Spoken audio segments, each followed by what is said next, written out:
I found that nothing in life is worthwhile unless you take risks.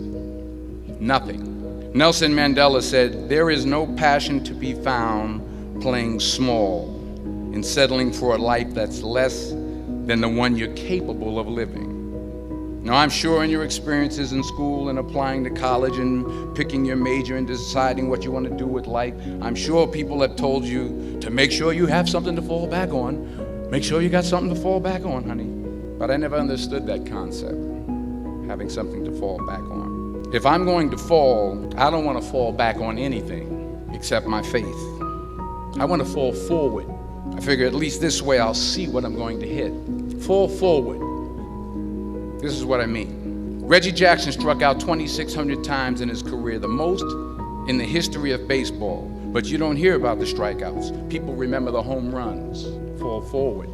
Thomas Edison conducted 1,000 failed experiments. Did you know that? I didn't know that. Because the 1,001st was the light bulb. Fall forward. Every failed experiment is one step closer to success. You've got to take risks, and I'm sure you've probably heard that before, but I want to talk to you about why that's so important. First, you will fail at some point in your life. Accept it. You will lose. You will embarrass yourself. You will suck at something. There's no doubt about it. And I know that's probably not a traditional message for a graduation ceremony, but hey, I'm telling you, embrace it, because it's inevitable, and I should know.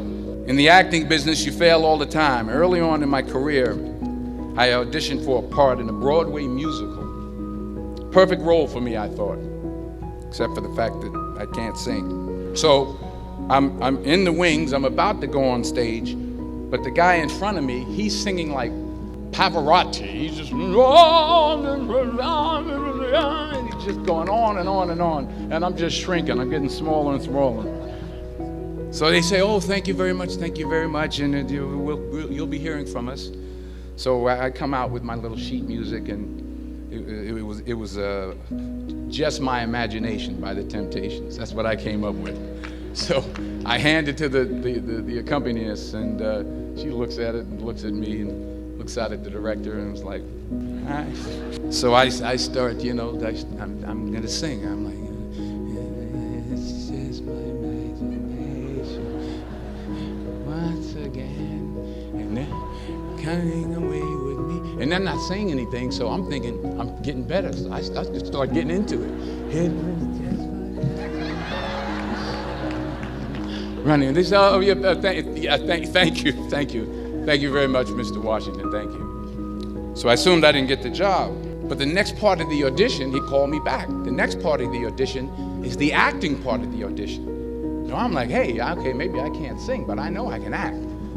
So they pair me with this guy, and again, I didn't know about musical theater. And musical theater is big, so they can reach everyone all the way in the back of the stadium. And I'm more from a realistic, naturalistic kind of acting where you actually talk to the person next to you. So I don't know what my line was. My line was, "Well, hand me the cup." And his line was, "Well, I will hand you the cup, my dear. The cup will be there to be handed to you." I said, "Oh, okay. Well, should I give you the cup back?" "Oh, yes, you should give it back to me, because that is my cup, and it should be given back to me." I didn't get the job. But here's the thing. I didn't quit. I didn't fall back. I walked out of there to prepare for the next audition, and the next audition, and the next audition. I prayed, and I prayed, but I continued to fail, and fail, and fail. But it didn't matter, because you know what? There's an old saying, you hang around the barbershop long enough, sooner or later you're gonna get a haircut. So you will catch a break, and I did catch a break. Last year, I did a play called Fences on Broadway. So someone talked about it. Won the Tony Award, and I didn't have to sing, by the way. But here's the kicker. It was at the Court Theater. It was at the same theater that I failed that first audition 30 years prior. The point is, every graduate here today has the training and the talent to succeed. But do you have the guts to fail? Here's my second point about failure. If you don't fail, you're not even trying. I'll say it again. If you don't fail, you're not even trying. My wife told me this great expression. To get something you never had, you have to do something you never did. Les Brown's a motivational speaker. He made an analogy about this.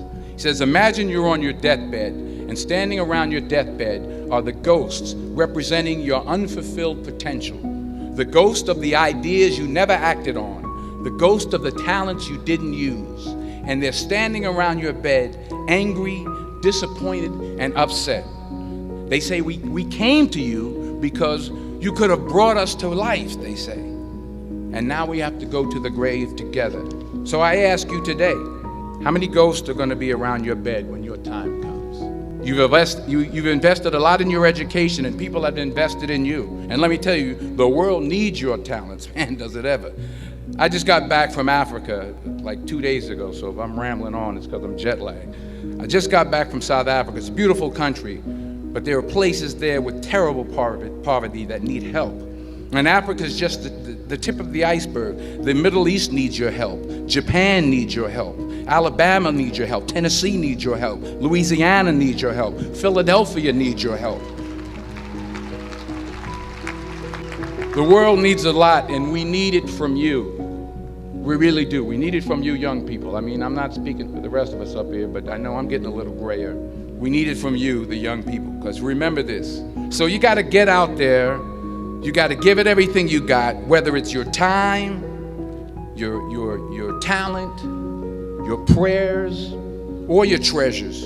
Because remember this, you will never see a U-Haul behind a hearse. You can't take it with you. The Egyptians tried it, and all they got was robbed. So the question is, what are you going to do with what you have? I'm not talking about how much you have.